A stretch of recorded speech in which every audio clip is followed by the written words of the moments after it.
आप आ जाओ, आप आ जाओ।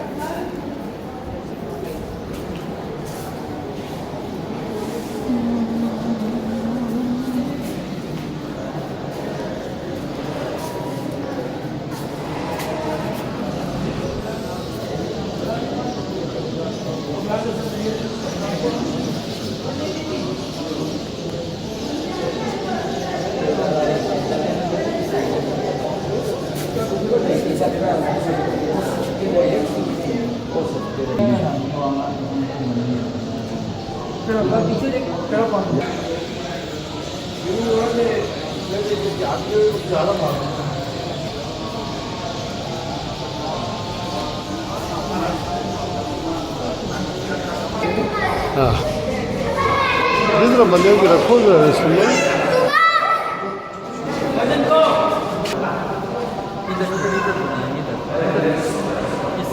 गार्डन नहीं अगर बनाना